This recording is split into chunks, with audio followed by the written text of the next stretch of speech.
अस्सलाम वालेकुम dear students. आज का जो हमारा चैप्टर है, हम एक नया चैप्टर स्टार्ट करने वाले हैं जो कि आपके सिलेबस के हिसाब से जो है थर्ड चैप्टर है। आपकी एनसीईआरटी बुक में भी इसी नाम से मेंशन है, लेकिन सिलेबस में काइनेमेटिक्स है, वो हम डिस्कस कर लेंगे। इंट्रोडक्शन में वो सभी चीज़ें आ जाएंगी। तो that is motion in 1D, या फिर इसको हम बताते हैं 1D मीन्स वन डायमेंशन। इसको मैं ऐसा भी लिख सकता हूँ। इस वन डायमेंशन को हम टाइप्स ऑफ मोशन में देख लेंगे।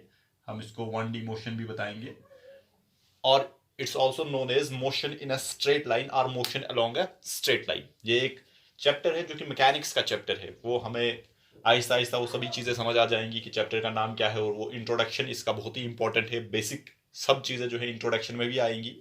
ये मैंने यहाँ पे जो लिखा हुआ है ये इसका सिलेबस है। जैसे कि आप जानते हो कि हम हर एक चैप्टर का सबसे पहले सिलेबस ही डिस्कस करते हैं कि हमें इस चैप्टर में पढ़ना क्या है। और ये एक ऐसा चैप्टर है जो कि सभी टर्म्स आपने पढ़ी होंगी। तो अक्सर बच्चे शिकायत करते हैं कि सर नाइन्थ की साइंस सही से नहीं पढ़ी हुई है, इसलिए प्रॉब्लम आ रही है। वो सब बहाने हैं। यहाँ पे सारा का सारा जो है आपका रिवाइज होने वाला है। जो आपने नाइन्थ में पढ़ा हुआ है वो भी सारा आ जाएगा, और कुछ एक्स्ट्रा चीज़ें भी आ जाएंगी।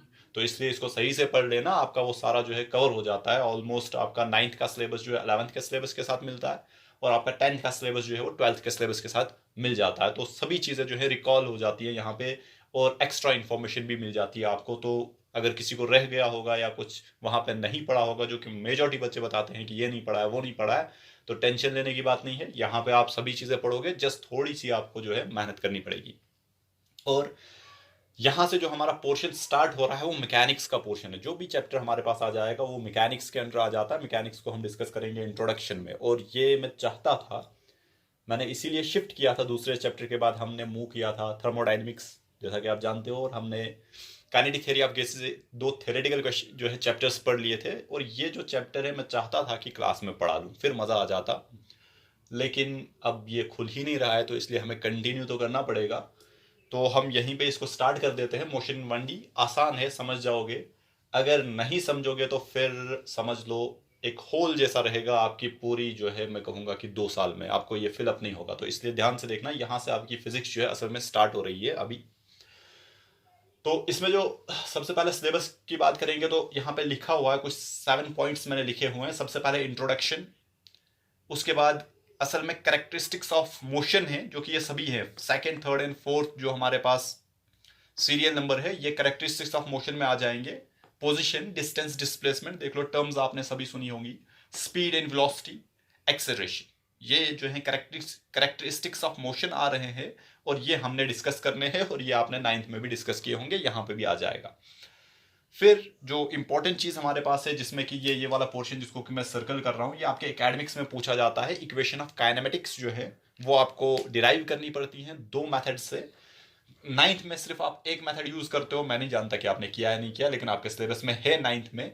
ग्राफिकल मेथड से इक्वेशन ऑफ काइनेमेटिक्स को जो है वो डिड्यूस कर लो। लेकिन यहाँ पे क्योंकि हमने पढ़ा हुआ है पहला ही चैप्टर, पहले चैप्टर में हमने कैलकुलस के 2 जो है टूल्स पढ़े हुए थे, differentiation and integration, that is what we called calculus, mathematics की एक ब्रांच है। वहां से भी वो यूज करके भी हमने इक्वेशन ऑफ काइनेमेटिक्स को डिड्यूस करना है, और ये आपके एकेडमिक्स के लिए इंपॉर्टेंट है। Then we have an example of one dimensional motion, motion under gravity को एज एन एग्जांपल मैंने लिखा हुआ है। आपके सिलेबस में बस इतना होगा, मोशन अंडर ग्रेविटी ये जो है, तो जिसको कि हम बताते हैं वर्टिकल मोशन अंडर ग्रेविटी, ज्यादा क्लियर रहेगा, बिकॉज हमें पढ़ना है as an example of one dimensional motion. तो मैं बता सकता हूं इसको वर्टिकल मोशन अंडर ग्रेविटी। तो इसको ध्यान देना हमारे पास, या simply motion under one dimension, sorry motion under gravity बता सकते हो as an example of one dimensional motion, जिसको कि आप वर्टिकल मोशन अंडर ग्रेविटी भी बता देते हो। देन फाइनली हमारे पास जो है relative velocity in one dimension. Relative velocity का कंसेप्ट जो है मेन कंसेप्ट 2 डायमेंशन में आता है, लेकिन यहाँ पे बेसिक कंसेप्ट आपको जो है यहाँ पे मिल जाएगा कि रिलेटिव वेलोसिटी होती क्या है, और 1 डायमेंशन में इसकी प्रॉब्लम्स कैसे आ जाती हैं वो भी आपने पढ़ना है। और ये बच्चों को एक कम्प्लेक्स टॉपिक लगता है, यहाँ पे नहीं 1D में नहीं, लेकिन 2D में ये बच्चों को कम्प्लेक्स लगता है। लेकिन अगर 1D से समझ आ गया होगा तो आप बता सकते हो कि ये मोशन इन 1D जो है कैसे किया जाता है। और 2D हम इसको डिस्कस करेंगे डिटेल में। और कुछ प्रॉब्लम्स बच्चों को मेन जो है रिलेटिव वेलोसिटी में प्रॉब्लम रह जाती है, क्योंकि उनको प्रॉब्लम्स नहीं कराई जाती है। लेकिन हम यहाँ पे अच्छी प्रॉब्लम्स भी सॉल्व करेंगे, ताकि जो रिलेटिव वेलोसिटी का कंसेप्ट है क्लियर होना चाहिए। और इस पे आपके कम्पिटिटिव एग्जाम्स में, रिलेटिव वेलोसिटी पे कम्पिटिटिव एग्जाम्स पे क्वेश्चंस पूछे जाते हैं, तो इसलिए ध्यान देना इसको। तो ये था हमारे पास सिलेबस। तो हम स्टार्ट करेंगे इंट्रोडक्शन टू दिस चैप्टर से, और इंट्रोडक्शन इस चैप्टर का नहीं होगा बल्कि होल मैकेनिक्स का होगा। आपको पता चलेगा कि हमें करना क्या है मैकेनिक्स में, कैसे हमें चीजों को डिस्कस करना है। मोशन इन 1D जो है ये असल में मैकेनिक्स का पोर्शन है। तो पहले मैकेनिक्स को डिस्कस कर देते हैं। इंट्रोडक्शन में सबसे पहले हम टर्म मैकेनिक्स से स्टार्ट करेंगे। What is this mechanics? तो ध्यान देना, मैं डेफिनेशन बता देता हूँ। It is a branch of physics बता सकते हो, या फिर ऐसा बता सकते हो ब्रांच ऑफ साइंस। हम फिजिक्स में पढ़ रहे हैं तो मैं बता सकता हूँ कि it's a branch of physics which deals with the study of physical behaviour of objects, how objects behave, that is we are going to study in mechanics when subjected to external force. तो अगर मैं लिख लूं, मैं यहां पे पास कर देता हूं, लिख देता हूं मैं पहले जो मैंने अभी डेफिनेशन बताई थी मैकेनिक्स की, वो मैंने लिख दी। It is a branch of physics which deals with the physical behaviour of objects when subjected to force. जो कोई भी ऑब्जेक्ट जो है वो कैसा बिहेवियर शो करेगा, वो कैसा रिएक्ट करेगा जब उस पर फोर्स अप्लाई होगी, एक्सटर्नल फोर्स अप्लाई होगी, that is what we called mechanics. वो जो फिजिकल बिहेवियर ऑब्जेक्ट्स का व्हेन सब्जेक्टेड टू फोर्स जो हमने पढ़ना है, उस ब्रांच ऑफ साइंस और फिजिक्स को कहा जाता है मैकेनिक्स। वो हमने मैकेनिक्स में पढ़ना है। इसको मैं आगे और थोड़ा जो है एक्सटेंड कर सकता हूँ डेफिनेशन को, लेकिन वो फिजिक्स में नहीं आएगी, फिर वो एक अलग ब्रांच बन जाएगी, लेकिन होगा मैकेनिक्स ही। जैसे मैंने कहा कि फिजिकल बिहेवियर जो है ऑब्जेक्ट्स का व्हेन सब्जेक्टेड टू फोर्स, और इसको मैं आगे बता सकता हूँ and subsequent effect of the bodies on environment. वो बॉडी जब फिजिकल बिहेवियर, जैसे कि बॉडी हमारे पास कैसा बिहेवियर जो है, कैसा रिएक्ट करेगी जब हम उस पर फोर्स अप्लाई करेंगे, और उससे फिर एनवायरनमेंट पे क्या फर्क पड़ेगा, वो पूरा का पूरा जो है हमारे पास मैकेनिक्स में आएगा। लेकिन वो फिजिक्स में हम डिस्कस नहीं करते। हम फिजिक्स में इतना ही डिस्कस करते हैं कि बॉडी का बिहेवियर क्या रहेगा जब हम उस पर फोर्स अप्लाई करेंगे, फिर उसका इफेक्ट एनवायरनमेंट पे क्या होगा, वो हम फिजिक्स में डिस्कस नहीं करेंगे। वो अलग ब्रांचेस ऑफ साइंस हमारे पास आएंगी। लेकिन इतना जो है कि बिहेवियर ऑफ ऑब्जेक्ट क्या होगा when subjected to force, that is mechanics. और मैकेनिक्स को हम सब डिवाइड करते हैं फर्दर डिफरेंट टाइप्स में, लेकिन हम यहां पे एक डिवीजन लेंगे। जैसे कि मैं यहां पे लिख देता हूं मैकेनिक्स, ध्यान देना। और यहां पे इधर हम 2 टाइप्स में इसको डिवाइड कर सकते हैं, या फिर हम यहां पे एक सिंपल डिवीजन लेंगे 3 टाइप्स में। 2 टाइप्स वाला भी बता देता हूं, पहले 2 टाइप्स वाला ही बता देता हूं। हमारे पास मैकेनिक्स की सब ब्रांचेस जो हैं वो स्टैटिक्स एंड डायनेमिक्स हैं। डायनेमिक्स को फर्दर डिवाइड किया जाता है फिर 2 मोर टाइप्स में, काइनेमेटिक्स एंड काइनेटिक्स में। लेकिन यहां पे हम सिंपल डिवीजन करेंगे। हमारे पास जो मैकेनिक्स का डिवीजन होगा, सिंपल डिवीजन हम करेंगे। हम यहीं पे इसको 3 टाइप्स में डिवाइड करते हैं, और वहीं से आपको ये चैप्टर्स भी पता चल जाएंगे कि ये हैं क्या। सबसे पहले नंबर 1 जो डिवीजन रहेगा हमारा, दैट इज स्टैटिक्स। और स्टैटिक्स जो है आप जानते हो, वर्ड मीनिंग ही इसका ये स्टेशनरी, मतलब रेस्ट में जब ऑब्जेक्ट होगा। मैकेनिक्स की वो ब्रांच जो कि ऑब्जेक्ट्स एट रेस्ट के साथ डील करेगी, that is what we called statics. Second हम इसको डिवाइड करेंगे, नेक्स्ट ब्रांच जो है दैट इज काइनेमेटिक्स, जो कि मैंने कहा था कि आपके सिलेबस में ये टर्म यूज है। वहां पे motion in 1D motion in 2D नहीं है, बल्कि ये टर्म यूज की गई है, जनरलाइज टर्म काइनेमेटिक्स। और काइनेमेटिक्स किसे कहा जाता है? ये ब्रांच ऑफ मैकेनिक्स है जो कि डील करेगी विद मोशन ऑफ ऑब्जेक्ट्स के साथ, without taking into consideration the cause of motion. Motion किस वजह से हुआ होगा वो हमने काइनेमेटिक्स में डिस्कस नहीं करना है। और हम जानते हैं कॉज ऑफ मोशन जो है दैट इज फोर्स। मींस यहां पे मोशन के पैरामीटर्स को डिस्कस करेंगे हम, distance, displacement, speed, velocity, acceleration, सब चीजें पढ़ेंगे। लेकिन वो किस वजह से आएंगी उस वजह को नहीं पढ़ेंगे, that is kinematics. And finally जो थर्ड डिवीजन रहेगा दैट इज डायनामिक्स। और डायनामिक्स में हम कॉज ऑफ मोशन पढ़ेंगे। जो यहां पे रह गया था वो हम यहां पे पढ़ेंगे डायनामिक्स में। मींस मोशन ऑफ बॉडी के साथ डील करेगा, बट अलोंग विद मोशन के साथ साथ हमें कॉज ऑफ मोशन भी डिस्कस करना है, that is what we call dynamics. में एक बार फिर से बता देता हूं, फिर मैं इनको लिख देता हूं। Statics branch of mechanics which deals with the study of objects at rest. अब रेस्ट में हमारे पास 2 चीजें आ जाएंगी। ऑब्जेक्ट, जैसे कि आप रेस्ट से समझते हो कि ऑब्जेक्ट जो है वो स्टेशनरी है, एक ही जगह है, okay no problem, it is at rest. लेकिन बच्चे बताते हैं कि अगर फोर्स लगेगी फिर ये रेस्ट में नहीं रहेगा। ऐसा नहीं है। अगर फोर्स इन इक्विलिब्रियम में होगी, या मैं कहूंगा object in equilibrium means net force zero. Net force zero होगी, फोर्स के साथ अगर स्टैटिक्स को जोड़ेंगे तो नेट फोर्स जो है जीरो होगी। इस पे फोर्स लगेगी बहुत सारी फोर्स, F1, यहां से F2, यहां से F3, F4, वट जो भी फोर्सेस, लेकिन नेट फोर्स जब मैं निकालूंगा तो वो जीरो होगी। Means object is in equilibrium. Equilibrium कहने का मतलब नेट फोर्स जीरो है। तो तब जाके हमारा ऑब्जेक्ट जो है दो कंडीशंस में हो सकता है, या तो रेस्ट में होगा मींस स्टेशनरी होगा, या फिर यूनिफॉर्म मोशन के साथ मूव करेगा। तो यहां पे बस इतना आप समझ लो अभी के लिए, क्योंकि ये विद टाइम आपको पता चलेगा, जब हम वेक्टर्स भी पढ़ेंगे फिर जाके ये चीजें पता चलेंगी। अभी हम यहां पे सिर्फ इतना कहेंगे, it is the branch of mechanics which deals with the study of object at rest under the action of force. Means वो रेस्ट में होगा, या मैं कहूंगा कि नेट रिजल्टेंट फोर्स जीरो होगा और ऑब्जेक्ट रेस्ट में है, तो ऐसी ब्रांच ऑफ मैकेनिक्स को हम स्टैटिक्स नाम देंगे।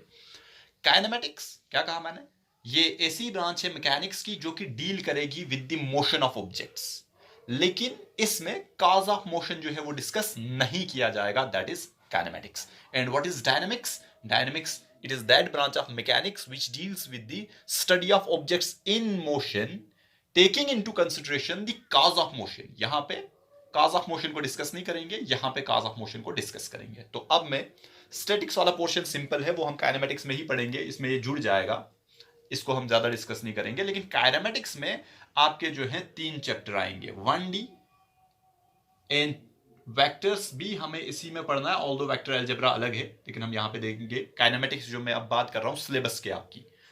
And 2D motion.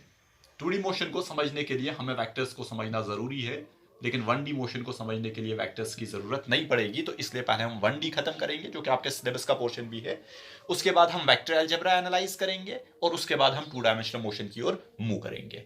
तो काइनेमेटिक्स में ध्यान देना, हम पैरामीटर्स ऑफ मोशन तो डिस्कस करेंगे, लेकिन आप ये क्वेश्चन नहीं पूछ सकते हो कि मोशन किस वजह से आया, नहीं, वो हमने काइनेमेटिक्स में डिस्कस नहीं करना है। तो ये आपका चैप्टर है।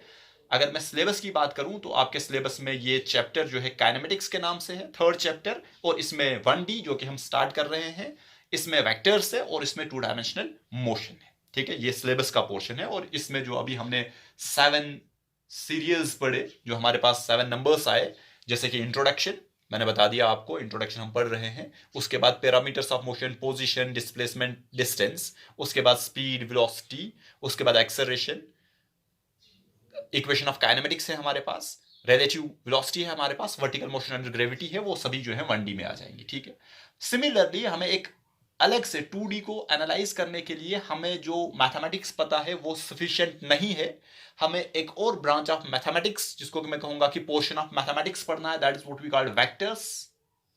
वेक्टर्स हम सिर्फ इसलिए पढ़ेंगे ताकि 2 डायमेंशनल मोशन, एंड फिजिक्स में बहुत जगह यूज होगा, लेकिन यहां पे मैं कहूंगा कि 2 डायमेंशनल मोशन को एनालाइज करने के लिए हमें वेक्टर्स की जरूरत आएगी, इसलिए हम वेक्टर्स को पढ़ेंगे। वेक्टर बहुत ही इंपॉर्टेंट है, आपकी जो भी आने वाली फिजिक्स है इस चैप्टर के बाद, इस चैप्टर तक जो है वेक्टर्स यूज नहीं होगा, इस चैप्टर में भी वेक्टर्स यूज नहीं होगा। 2 डायमेंशनल मोशन से वेक्टर्स स्टार्ट होगा आपका, और आपका पीछा नहीं छोड़ेगा फिजिक्स में। आपकी 12th की फिजिक्स बेस्ड ऑन वेक्टर्स। आपके जो चैप्टर्स आने वाले हैं, देखो ये मैंने बता दिया कि काइनेमेटिक्स वाला, डायनामिक्स में सिर्फ पैरामीटर्स ऑफ मोशन को डिस्कस करेंगे। डायनामिक्स में जो कॉज ऑफ मोशन है वो हमने पढ़ना है, तो चैप्टर ही जो नेक्स्ट चैप्टर आने वाला है आपका लॉज ऑफ मोशन, वो हमारे पास डायनामिक्स का पोर्शन है। उसके बाद हमारे पास रोटेशनल मोशन आएगा, कॉज भी पढ़ना है, मोशन भी पढ़ना है, वो भी डायनामिक्स का पोर्शन हमारे पास आएगा। और एक चैप्टर इन बिटवीन है जो कि मैकेनिक्स का ही पोर्शन है, वर्क, पावर एंड एनर्जी। तो वो चैप्टर्स जो हैं सभी के सभी चैप्टर्स मैकेनिक्स के साथ ही बेस्ड है, तो इसलिए मैं बता रहा हूं कि मैकेनिक्स वाला पोर्शन जो है वो इंपॉर्टेंट है। इसमें आपका काइनेमेटिक्स आएगा, पहला चैप्टर, एक बड़ा चैप्टर है हमारे पास। देखो 1D 3 चैप्टर्स में फर्दर डिवाइड किया गया है आपके एनसीईआरटी बुक में। अगर मैं कहूंगा सिलेबस में एक ही चैप्टर है काइनेमेटिक्स, काम खत्म, लेकिन आपकी एनसीईआरटी में 3 चैप्टर्स है। Number 1 dimensional motion, number 2 vectors, number 3 2 dimensional motion. मैं इसलिए बता रहा हूं क्योंकि बच्चों को पता ही नहीं होता कि हम पढ़ क्या रहे हैं या कहां से आया, इसलिए मैं इसको थोड़ा स्ट्रेस दे रहा हूं। और जो नेक्स्ट आने वाले चैप्टर्स हैं, laws of motion, work, power, energy, rotational motion, आपका जो है वो आपका सारा का सारा डायनेमिक्स में इन्वॉल्व होगा। मींस आपने मोशन तो पढ़ना है और कॉज ऑफ मोशन भी उसमें साथ साथ में पढ़ना है। स्पेशली आपका जो लॉज ऑफ मोशन वाला चैप्टर है इंपॉर्टेंट चैप्टर है और उसमें भी वेक्टर्स यूज होगा और रोटेशनल डायनामिक्स में भी आपका जो है वेक्टर्स का यूज होने वाला है। मैंने कहा कि अब जो भी फिजिक्स आप पढ़ोगे उसमें आपका वेक्टर्स जो है यूज होगा ही होगा, तो इसलिए ध्यान से देखना, वेक्टर्स को हम सही से पढ़ेंगे। इसके लिए आप जानते हो हमने एक अलग प्रोसीजर करने की कोशिश की थी लेकिन वो कामयाब नहीं हुआ। जो मैंने कहा था संडे की क्लासेस में हम पढ़ लेंगे, लेकिन चलो कोई नहीं। तो ये चीजें ध्यान देना। इंट्रोडक्शन में मैकेनिक्स होपफुली कि आपको क्लियर हुआ होगा मैकेनिक्स होता क्या है। मैकेनिक्स की 3 ब्रांचेस है और यहां से आपको पता चल गया होगा कि हम पढ़ने क्या जा रहे हैं। स्टैटिक्स वाला पोर्शन इसी में आएगा, सिंपल है इसलिए हम इसको ज्यादा डिस्कस नहीं करेंगे। मैं इनकी डेफिनेशन यहां पे लिख देता हूं, होप कि आपको ये क्लियर हुआ होगा।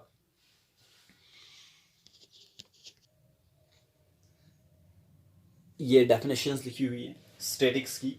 It is the branch of mechanics which deals with the study of objects at rest under the action of forces, आप बता सकते हो, या फिर इतना ही बताओगे deals with the study of objects at rest, आपका काम हो जाएगा।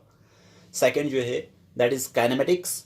It is the branch of mechanics which deals with the study of objects in motion without considering the cause. Motion को तो डिस्कस करेगा लेकिन कॉज ऑफ मोशन को discuss नहीं करेगा, दैट इज काइनेमेटिक्स, जो कि हमने इसमें 3 चैप्टर्स आएंगे। That is one dimensional motion, जो हमारा ये वाला चैप्टर है, R motion in a straight line, इसको भी हम टाइप्स ऑफ मोशन में आपको पता चल जाएगा। सेकंड हमें वेक्टर्स भी इसी चैप्टर में पढ़ना है। एंड थर्ड जो है हमारे पास 2 डायमेंशनल मोशन, हमें सिर्फ पैरामीटर्स पढ़ने हैं, कॉज को नहीं डिस्कस करना है। And dynamics, what is dynamics? It is the branch of mechanics which deals with the study of motion taking into consideration the cause of motion. And what is the cause of motion? Force, जो कि हमने next chapter में पढ़ना है, जो कि हमारे पास laws of motion का ही चैप्टर है जिसमें कि हमने फोर्स जो है वो पढ़नी है। Force means cause of motion पढ़ना है।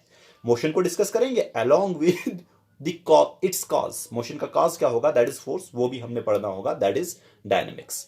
और डायनेमिक्स में मैंने कहा कि न्यूटन लॉज ऑफ मोशन जो है वो वाला चैप्टर आ जाएगा हमारे पास। और काइनेमेटिक्स वाला पोर्शन जो है मोशन इन 1D, अब आपको ये क्लियर हुआ होगा कि आपके सिलेबस में काइनेमेटिक्स वाला पोर्शन क्यों लिखा हुआ है। सिर्फ इस चैप्टर को मोशन इन 1D नहीं लिखा हुआ है, काइनेमेटिक्स लिखा हुआ है और उसमें कुछ डिवीजन किया गया है। आपको डिफरेंट पैराग्राफ्स मिलेंगे और पहला पैराग्राफ जो है वो मोशन इन 1D का आ जाएगा। होप कि आपको क्लियर हुआ होगा। इसके आगे बढ़ते हैं, इसको मैं रब कर देता हूं।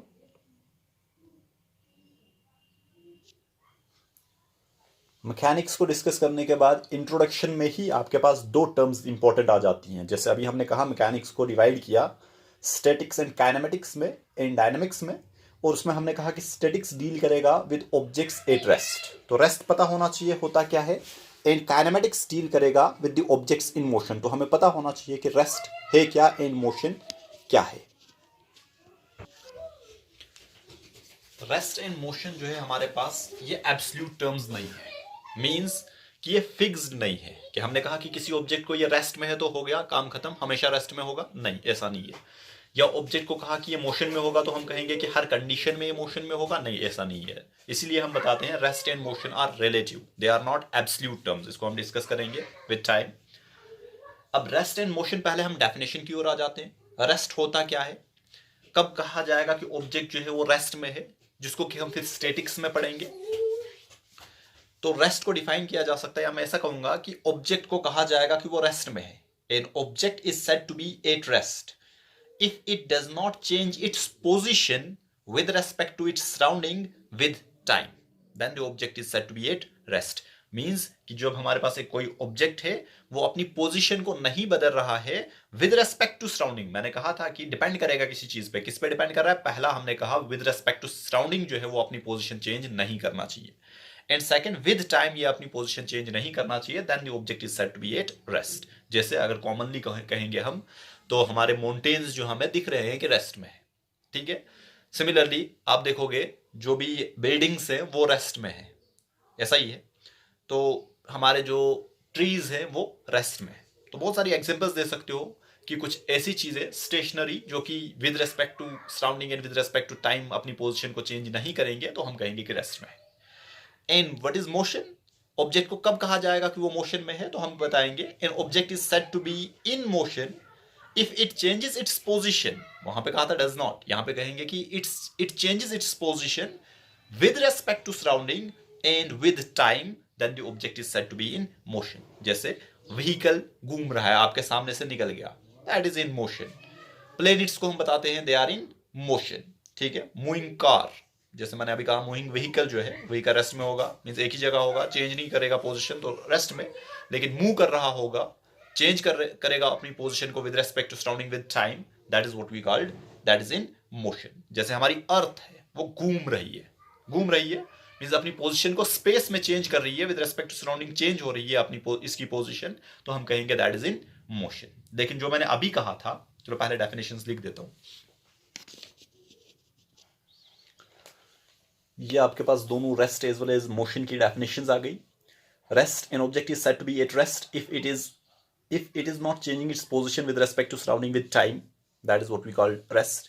Motion, an object is said to be in motion if it changes its position with respect to surrounding with time. तो किसी भी ऑब्जेक्ट को रेस्ट और मोशन में बताने के लिए हमें सराउंडिंग्स को भी देखना है और विद टाइम वो क्या कर रहा है, क्या वो अपनी पोजीशन बदल रहा है या नहीं बदल रहा है, अकॉर्डिंगली हम उसको नाम देंगे।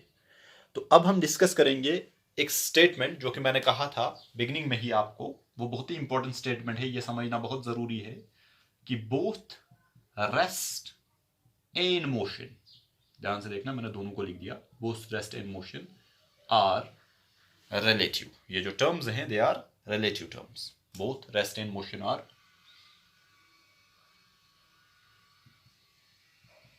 इसका क्या मतलब है? मोशन एंड रेस्ट को हम रिलेटिव बताते हैं, इसका क्या मतलब है? तो ध्यान देना, रिलेटिव कहने का मतलब एक ऑब्जेक्ट साइमल्टेनियसली रेस्ट में भी होगा और मोशन में भी होगा। इसका क्या मतलब? डिपेंड करेगा किसी चीज पे, फ्रेम ऑफ रेफरेंस पे डिपेंड करता है, जो कि हमें पढ़ना बहुत जरूरी है, क्योंकि मोशन को एनालाइज करने के लिए फ्रेम ऑफ रेफरेंस देखना जरूरी है। या मैं अभी के लिए कहूंगा कि ऑब्जर्वर के लिए, ऑब्जर्वर पे डिपेंड करेगा। अब इस चीज को समझाने के लिए मैं एक सिंपल सी एग्जांपल दूंगा, जिसको क्या फील करने की कोशिश करो, इमेजिन करने की कोशिश करो। तो ध्यान देना बच्चा, ये हमारे पास समझ लो एक व्हीकल में हो आप, ठीक है, एक कार है आपके पास, और ये दो बंदे हैं, आप समझ लो आगे हो, आपका फ्रेंड जो है यहां पे है। ये कार जो है ये मूव कर रही है, ठीक है, और ऑब्जर्वर आप हो, ये लो भाई, ये ऑब्जर्वर आप हो। आप अपने फ्रेंड को विद टाइम, ये कार जो है मूव कर रही है विद वेलोसिटी वी, ये चल रही है रोड पे ऐसे आगे की ओर।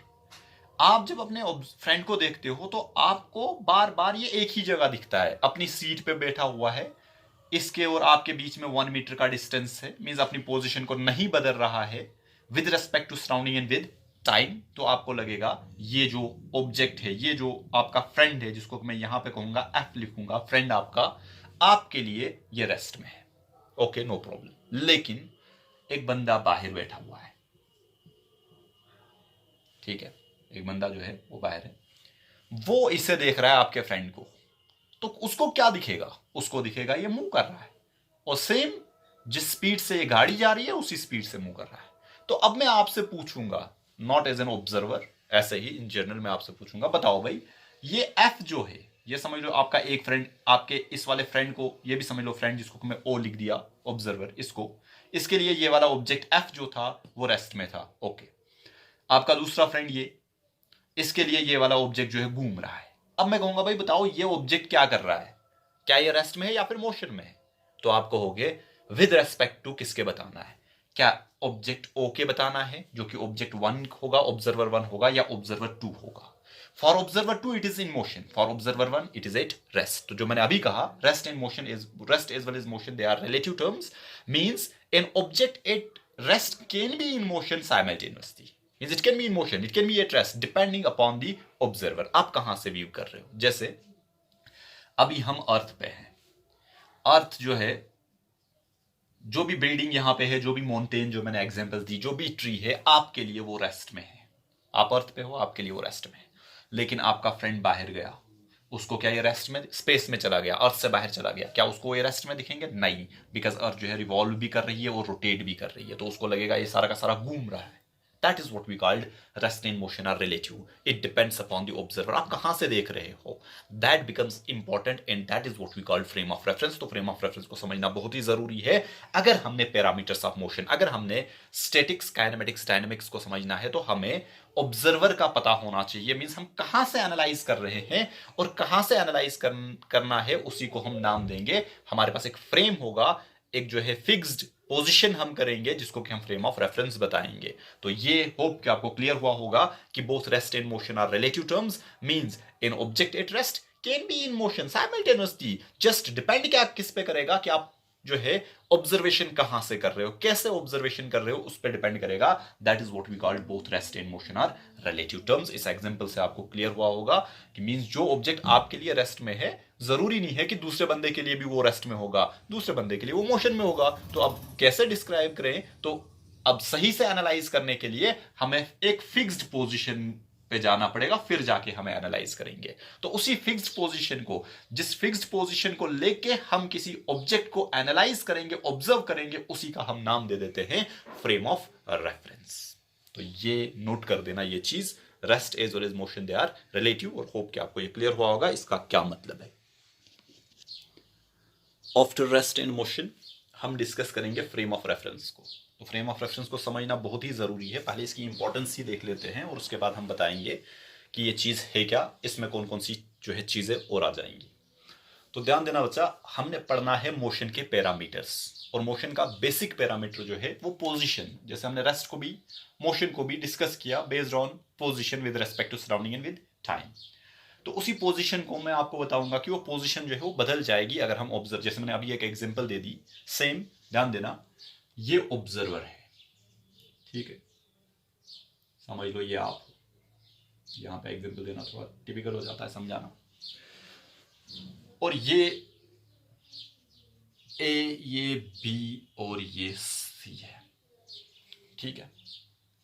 तो अगर हम यहां पे डिस्कस करें position of A with respect to this O, ठीक है, ऑब्जर्वर, तो हम कहेंगे कि ये ए जो है ऑब्जर्वर के लेफ्ट में है, लेफ्ट में, ठीक है, ओके नो प्रॉब्लम।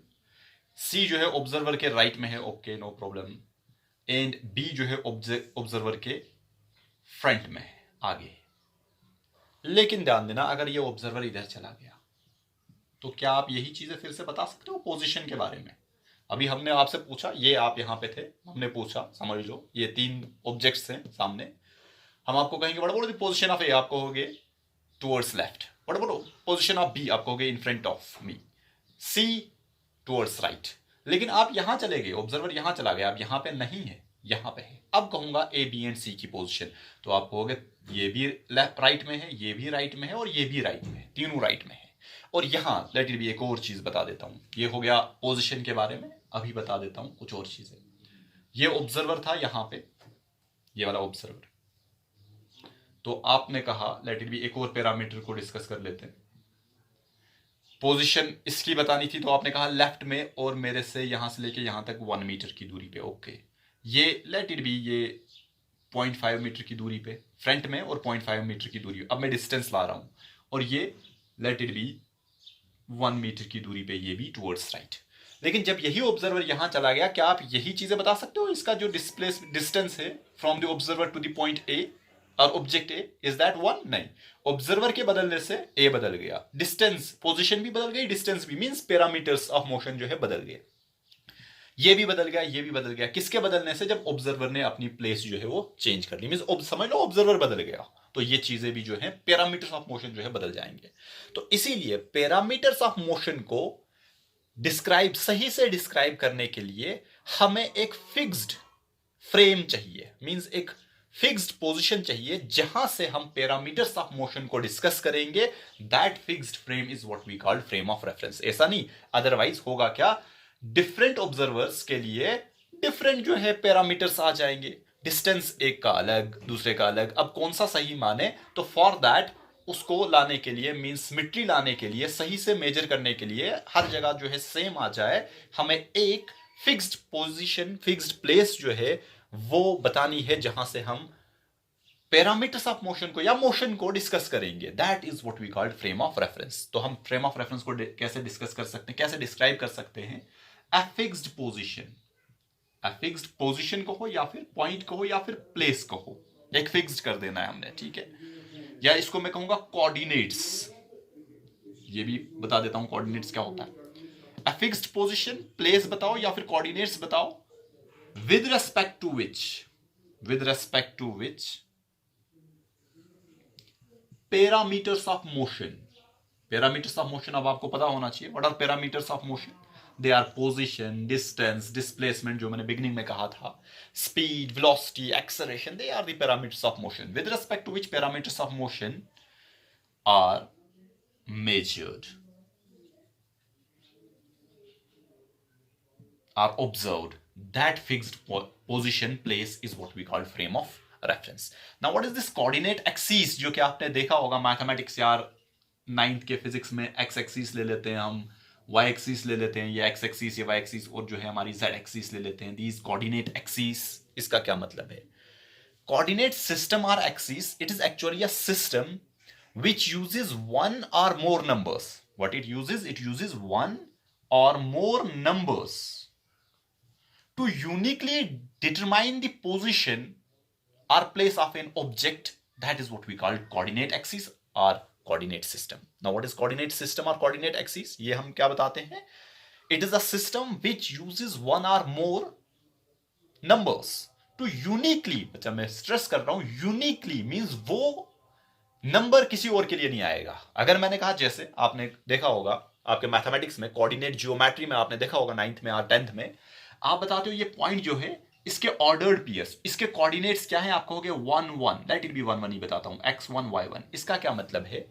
ये इस पॉइंट को यूनिकली डिस्क्राइब करता है. 1 1 इसी पॉइंट की जो है प्लेस और लोकेशन आपको बताएगा. इसका क्या मतलब है?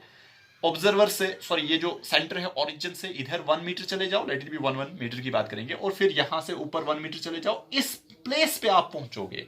आपने क्या यूज किया? नंबर्स यूज किए, 1 and 1 यूज किया, और यूनिकली डिस्क्राइब कर रहा है इस पोजीशन को. 1 1 सिर्फ इसको डिस्क्राइब करेगा, 1 1 किसी और पॉइंट के लिए नहीं आएगा. That is our coordinate system और कोऑर्डिनेट एक्सिस. यूज करेगा नंबर. जैसे मैं अभी कहूंगा लेट इट बी 1 2 बता देता हूं, इस प्लेस के लिए नहीं, ये दूसरा आ गया, ये 1 2. इसका क्या मतलब है? पहले 1 आगे फिर 2 ऊपर, तो ये वाला पॉइंट आपको मिलेगा. यूनिकली डिस्क्राइब करोगे इस पॉइंट को. That is our coordinate system, जिसको मैं फिर से बता रहा हूं. इसकी डेफिनेशन लिखूंगा नहीं, बताऊंगा. कोऑर्डिनेट सिस्टम और कोऑर्डिनेट एक्सिस है क्या हमारे पास?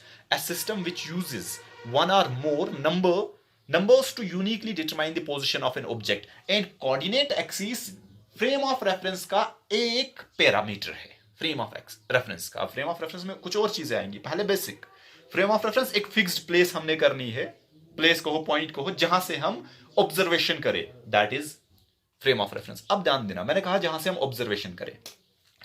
ऑब्जर्वेशन करने के लिए हमें चाहिए ऑब्जर्वर.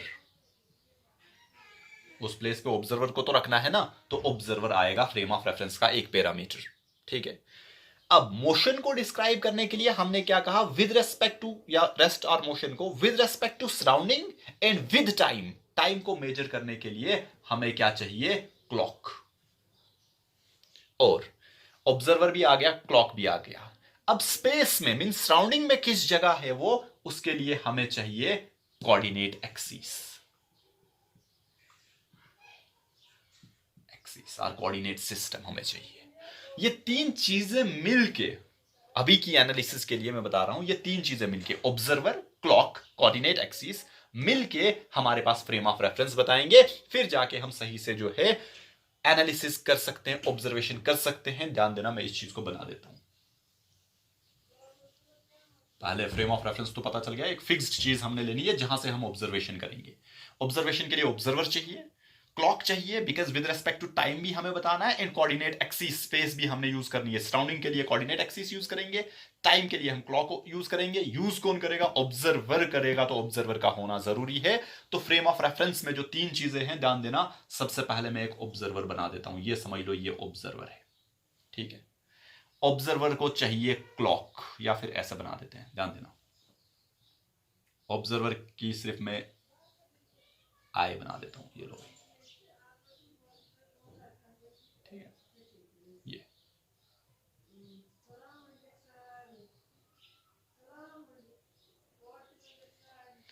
उसके बाद क्लॉक चाहिए, तो क्लॉक को मैं ऐसे प्लॉट कर देता हूं. और उसके बाद कोऑर्डिनेट एक्सिस चाहिए, तो कोऑर्डिनेट एक्सिस को ऐसे प्लॉट कर देते हैं. इसको मैं ऐसे कर देता हूं. ये आप जानते हो डॉटेड कहने का क्या मतलब है. This is X axis, this is Y axis, and this is Z axis. This is our frame of reference. एक फिक्स जगह, दिस ओरिजिन पे एक ऑब्जर्वर है, उसके हाथ में क्लॉक है, समझ लो ये क्लॉक है उसके हाथ में. ठीक है. और वो यूज कर रहा है कोऑर्डिनेट नंबर्स यूज कर रहा है to uniquely describe the motion और uniquely describe the parameters of motion, और ऑब्जर्व कर रहा है वो किसी चीज को, ये ऑब्जेक्ट है, ये इधर इधर जा रहा है, इधर जा रहा है, कभी इधर जा रहा है, कभी कहीं और जा रहा है, इसको ऑब्जर्व कर रहा है। ये लो पॉइंट मैं बता देता हूं, ए को ऑब्जर्व कर रहा है इस पर्टिकुलर जगह से, तो हम कहेंगे कि ये हमारा फ्रेम ऑफ रेफरेंस बन जाएगा। अब ये जो कंप्लीट एक सेट है ऑब्जर्वर का, क्लॉक का, कोऑर्डिनेट एक्सिस का, ये भी तो मोशन में हो सकता है, पॉसिबिलिटी है, या ये रेस्ट में हो सकता है, ये भी पॉसिबिलिटी है। तो हम क्या करेंगे, फ्रेम ऑफ रेफरेंस को अकॉर्डिंगली टू टाइप्स में डिवाइड किया जाता है। देखो कोऑर्डिनेट एक्सिस को नहीं बता रहा हूं, कोऑर्डिनेट एक्सिस डिस्कस करेंगे विद टाइम, आपको पता चलेगा। जैसे मैं अभी ले रहा हूं Cartesian coordinate X Y and Z में, कार्टेशियन कोऑर्डिनेट, हमारे पास पोलर कोऑर्डिनेट है, हमारे पास स्फेरिकल कोऑर्डिनेट्स है, वो विद टाइम आपको उनके बारे में इंफॉर्मेशन मिलती जाएगी। लेकिन अभी मुझे सिर्फ इतना बताना है फ्रेम ऑफ रेफरेंस होता क्या है। तो उसके लिए सबसे पहले फिक्स्ड प्लेस और पॉइंट या लोकेशन को हो, with respect to which parameters of motion are described, are measured, that is what we call frame of reference. It comprises of three things: observer, clock and coordinate axis. What is coordinate axis or coordinate system बताओ या फिर axis बताओ? A system which uses one or more numbers to uniquely determine position of an object, that is what we call coordinate axis. And the set of these three things is what we call frame of reference. ठीक है? अब हमने क्या कहा कि ये frame of reference as a whole, ये set जो है, it can be in motion, it can be at rest. Accordingly हम कहेंगे फ्रेम ऑफ रेफरेंस जो है वो टू टाइप्स का होता है। तो मैं इसको रब कर देता हूं। तो आपके पास दो फ्रेम ऑफ रेफरेंस आएंगे टाइप्स में, inertial frame of reference and non inertial frame of reference. ठीक है, अब मैंने अभी कहा कि जो हमारे पास वो सेट है ऑब्जर्वर का, कोऑर्डिनेट एक्सिस का एंड क्लॉक का, क्या वो रेस्ट में है या वो मींस वो खुद कैसे है, अकॉर्डिंगली हम बताएंगे inertial frame of reference and non inertial frame of reference. Number one, ध्यान से देखना बच्चा, अगर वो फ्रेम ऑफ रेफरेंस या तो रेस्ट में है, मैं ब्लू से लिखूंगा बिकॉज मैंने नाम जो है ब्लैक से लिखा हुआ है, अगर हमारा फ्रेम ऑफ रेफरेंस या तो रेस्ट में है और मूविंग विद कांस्टेंट वेलोसिटी, आप आगे जाके हम देखेंगे कि ये दोनों चीजें एक ही हैं, कोई नहीं, अभी के लिए बस इतना याद रखो। अगर फ्रेम ऑफ रेफरेंस हमारे पास, फ्रेम ऑफ रेफरेंस तो अब होप कि क्लियर हुआ होगा थोड़ा बहुत ये चीज है क्या, अगर वो हमारे पास रेस्ट में है या फिर मूविंग विद कांस्टेंट वेलोसिटी है, तो मैं उसको नाम दूंगा इनर्शियल फ्रेम ऑफ रेफरेंस। इसके पीछे का रीजन भी बता देता हूं कि क्यों इनर्शियल फ्रेम ऑफ रेफरेंस कहेंगे। तो हम क्या नाम देंगे, अगर जो हमारे पास तीन चीजें थी, कौन कौन सी, ऑब्जर्वर था, क्लॉक थी उसके साथ, और उसके साथ कोऑर्डिनेट एक्सिस था, अगर वो होल सिस्टम रेस्ट में है, एक ही जगह है, ओके, या फिर मूव कर रहा है विद कांस्टेंट वेलोसिटी, तो हम कहेंगे that is an inertial frame of reference. लेकिन अगर वही जो set of three things, observer, clock and जो हमारे पास कोऑर्डिनेट एक्सिस है, जिसको कि हमने फ्रेम ऑफ रेफरेंस कहा, अगर वो हमारे पास मूविंग विद वेरिएबल स्पीड है, moving with variable velocity, variable velocity के साथ मूव कर रहा है, दिख रहा है, moving with variable velocity, then the frame of reference is known as non inertial frame of reference. Variable velocity means उसमें एक्सेलरेशन होगी, और यहां पे constant velocity as well as rest, acceleration zero, acceleration यहां पे जीरो, यहां पे acceleration is not equal to zero. Some acceleration will be there. Whole system means frame of reference अगर zero acceleration के साथ मूव कर रहा है तो inertial frame of reference, अगर वो कुछ acceleration के साथ मूव कर रहा है तो non inertial frame of reference। इसको दूसरा नाम दिया जाता है, इस वाले को non accelerated frame of reference, और इसको नाम दिया जाता है accelerated frame of reference। Why? Because इसमें कुछ ना कुछ acceleration होगी, अगर acceleration नहीं होगी तो inertial frame of reference। तो दूसरा नाम भी आप दे सकते हो, non-accelerated frame of reference and accelerated frame of reference. Non-accelerated frame of reference is known as inertial frame of reference, and accelerated frame of reference is known as non-inertial frame of reference. Hope कि ये इतनी चीजें आपको clear हुई होंगी। एक और चीज बता देता हूं, इंपॉर्टेंट चीज यहां पे, जैसे कि पहला ये कहा by definition what is inertial frame of reference, कोई पूछेगा a frame of reference which is at rest or moving with constant velocity is known as inertial frame of reference. What is non-inertial frame of reference? A frame of reference which is moving with variable velocity means moving with some acceleration is known as non-inertial frame of reference. तो फिर accordingly आप बता सकते हो it is also known as non-accelerated frame and it is an accelerated frame. दूसरी important चीज, in inertial frame of reference, ध्यान देना, in inertial frame of reference Newton's first law is valid. First law of motion is valid. First law of motion को लेके भी इसको describe किया जाता है. A frame of reference in which first law of motion, Newton's first law of motion is valid is our inertial frame of reference. And a frame of reference in which Newton's first law, बता तो रहे हैं law लेकिन condition dependent means it's not a law. Newton's first law of motion is not valid. मैं ऐसा क्यों बता रहा हूं? बिकॉज मैं जानता हूं आपने 9th में न्यूटन्स फर्स्ट लॉ की डेफिनेशन भी पढ़ी है, सेकंड लॉ भी पढ़ा है, थर्ड लॉ भी पढ़ा है, जो कि हमारे अगले आने वाले चैप्टर में है. लेकिन यहां पे मैंने इसलिए, मुझे नहीं करना लॉ है क्या, मैं सिर्फ इतना बता रहा हूं first law of motion is valid and first law of motion is not valid, that is an inertial frame. हम बता रहे हैं लॉ. देखो मैंने आपको बिगिनिंग में भी कहा था जो न्यूटन्स के लॉज हैं हमारे पास वो एक्चुअल में लॉ नहीं है. जब हमने कैरेक्टरिस्टिक्स ऑफ जो फिजिकल लॉज पढ़े हुए थे, मैंने कुछ कैरेक्टरिस्टिक्स आपको बताए थे और वो मैंने कहा था कि अनचेंजिंग है, वो किसी चीज पे डिपेंड नहीं करेंगे, एब्सोल्यूट है, इटर्नल है. लेकिन ये तो डिपेंड कर रहा है भाई. फर्स्ट लॉ आपका जो है Newton's first law of motion जो है इनर्शियल फ्रेम पे डिपेंड कर रहा है, मींस फ्रेम ऑफ रेफरेंस पे डिपेंड कर रहा है. मैं ऐसा कहूंगा तो ये इटर्नल नहीं ना हुआ, ये एब्सोल्यूट नहीं ना हुआ, ये तो चेंजिंग है. अनचेंजिंग हमने कहा था लॉ होना चाहिए, तो चेंजिंग है. तो ये हमारे पास लॉ नहीं है, लेकिन फिर भी मैंने आपको कहा था कि क्यों इसको लॉ कहा जाता है, ये हम अगले आने वाले चैप्टर में भी डिस्कस करेंगे, यहां पे डिस्कस नहीं करेंगे. यहां पे सिर्फ इतना बता देता हूं, फर्स्ट लॉ क्या बताता है कि ऑब्जेक्ट अपनी स्टेट को तभी जाके चेंज करेगा जब उस पर फोर्स लगेगी. ऐसा ही बताया था ना. ये ऑब्जेक्ट जो कि आप बाय डेफिनेशन बताते हो, ये ऑब्जेक्ट अगर रेस्ट में है तो रेस्ट में ही रहेगा अनलेस एंड अनटिल फोर्स लगेगी. ये ऑब्जेक्ट अगर मोशन में है तो मोशन में ही रहेगा अनलेस एंड अनटिल फोर्स लगेगी. ये वैलिड है अगर आपके पास, अगर आपका ऑब्जर्वर जो है कहां है, इनर्शियल फ्रेम ऑफ रेफरेंस में. ये चीज वैलिड नहीं है अगर आपका फ्रेम ऑफ रेफरेंस क्या है, नॉन इनर्शियल. ध्यान देना बच्चा. अब इसका क्या मतलब, ये क्या है, ये तो ठीक है पढ़ा हुआ है भाई 9th में कहीं. अब ये क्या मतलब है कि ऑब्जेक्ट क्या घूम सकता है विदाउट एप्लीकेशन ऑफ फोर्स. ध्यान से सुनना, मेरी बात सुनना. मैं आपको एक सिंपल सी एग्जांपल दूंगा. आप एक बस में है, समझ लो बस में हो, ये कार है या ये बस है, बस बना देते हैं जरा बड़ी बन जाएगी, कार बनाता तो छोटी बन जाएगी. ठीक है, तो ये आप हो इधर पे, चलो खड़े रख देते हैं आपको. ये लो, आप स्टैंडिंग पोजीशन में हो, कार में बैठे नहीं हो, सीट पे नहीं हो, आराम से नहीं हो, खड़े खड़े हो, पकड़ के हो किसी चीज को. ठीक है, या पकड़ के नहीं हो, ऐसे. ये लो भाई ऐसे रख देते हैं, बस रेस्ट में. Okay, no problem, rest, inertial frame of reference. लेकिन मैं बताता हूं, अचानक से गाड़ी स्टार्ट हुई और आगे बढ़ी विद सम वेलोसिटी. पहले रेस्ट में थी, अचानक से गाड़ी आगे बढ़ी. बताओ क्या होगा आपके साथ, जरा इमेजिन कर लो आपके साथ क्या होगा. आपको झटका लगेगा, और कहां की ओर लगेगा जरा सोचो. बस आगे की ओर जाएगी तो आप पीछे गिर जाओगे, ऐसे होगा आप पीछे. चलो भाई, मोशन एनालाइज करने के लिए आपको तो, आपने थोड़ा इमेजिन किया होगा अपने आप को, अगर हम बस में होंगे और बस अचानक से स्टार्ट होगी, आप गिर जाओगे पीछे की ओर. ठीक है ना. अब मैं क्या करूंगा, मैं, ये प्लेटफॉर्म है बस का, मैं यहां पे एक बॉल रख देता हूं.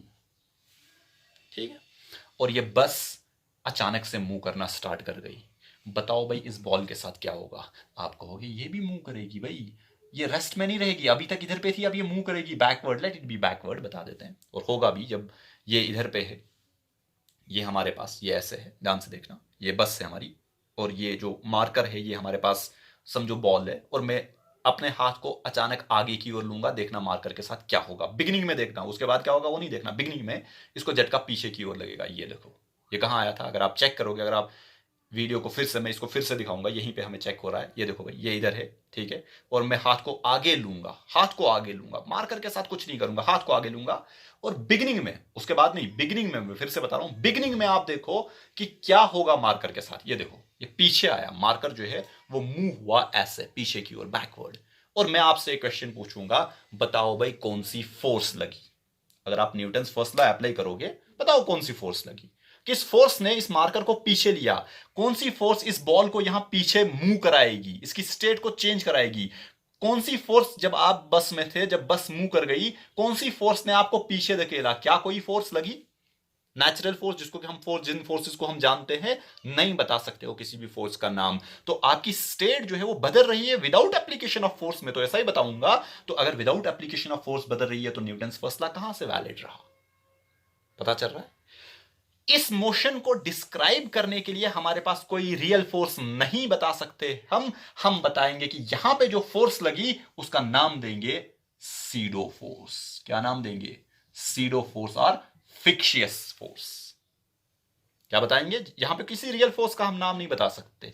कैसे जाएगा? विद टाइम पता चल जाएगा आपको, लेकिन अभी के लिए हाँ, अगर ये पूछूंगा कौन सी फोर्स, नहीं बता पाओगे। किसी भी रियल फोर्स का नाम नहीं ले सकते हो, बिकॉज कोई फोर्स लग ही नहीं रही है रियल फोर्स। अभी रेस्ट में था, बस मूव कर गई, ये गिर गया, ये पीछे मूव करने लगा। जैसे अभी मार्कर, आपको लाइव एग्जांपल दिखाई, मार्कर पीछे भाग गया, मार्कर पे तो मैंने कोई फोर्स ही नहीं लगाई, और उस मोशन को डिस्क्राइब करने के लिए हम कहेंगे, अब फोर्स तो बतानी है, हम कहेंगे कि सीडो फोर्स, फिक्शियस फोर्स, कोई रियल फोर्स नहीं है। तो न्यूटन्स फर्स्ट लॉ जो है वैलिड नहीं रहेगा। किस फ्रेम में? Non inertial. बिकॉज ध्यान देना, non inertial frame of reference, ये जो अभी मेरा हाथ रेस्ट में था ना, ये मैं कहूंगा रेस्ट में था तो इनर्शियल, लेकिन अचानक से ये मूव कर गया ना, वेरिएबल वेलोसिटी आ गई ना, मीन जीरो वेलोसिटी से कुछ वेलोसिटी ले गया, तो वेरिएबल वेलोसिटी आ गई, तो ये नॉन एक्सेलरेटेड फ्रेम बन गया। और जब आप नॉन एक्सेलरेटेड फ्रेम में देखोगे तो उसमें Newton's law of first law जो है वो वैलिड नहीं होगा। होप कि ये बेसिक था आपके फ्रेम ऑफ रेफरेंस का, ये चीजें जो है आपको पता होनी चाहिए। समझ, मुझे लग रहा है थोड़ी बहुत आपको समझ आई होगी, बिकॉज मैं आपके फेसेस नहीं देख पा रहा हूं। तो कहीं पे कोई डाउट होगा आप पूछ लेना इसके बारे में, फ्रेम ऑफ रेफरेंस। ये हमने और आगे भी पढ़ना है, ये चीजें भी पढ़ेंगे और वहां पे कुछ एग्जांपल्स भी मैं बता दूंगा। ये बेसिक था फ्रेम ऑफ रेफरेंस का, जो कि बच्चों को नहीं बताया जाता है। समझा जाता है कि ये बच्चों को कहां समझ आ जाएगा, लीव किया जाता है। इसीलिए मैं चाहता था कि ये चैप्टर्स जो है मैं आपको क्लास में पढ़ाऊं, क्लासरूम में, ताकि चेहरे से भी पता चल जाता है कि आपको समझ आई, या फिर वहां पे आप डायरेक्ट क्वेश्चन भी पूछ सकते थे कि कहीं पे कोई प्रॉब्लम होगी। इसलिए मैं मूव कर गया था thermodynamics and kinetic theory of gases में, वहां पे कोई प्रॉब्लम नहीं होती है बच्चों को। लेकिन यहाँ पे मैं जानता हूँ कि ये थोड़ा सा बच्चों के लिए नया है, उनको कम्प्लेक्स लगता है, इसलिए हमने डिले किया था। लेकिन अनफॉर्चुनेटली कि ये लॉकडाउन भी डिले ही हो रहा है, इसलिए हमने स्टार्ट किया। तो कहीं पे कोई भी क्वेश्चन होगा तो आप पूछ सकते हो इसके बारे में। मैं जानता हूँ आपके लिए नया है और बच्चों को थोड़ी सी प्रॉब्लम हो जाती है इसको समझने में, तो मैं यहीं पे इसको बंद कर देता हूँ। आप इसको देख के कहीं पे कोई भी प्रॉब्लम होगी आप पूछ सकते हो। Thank you.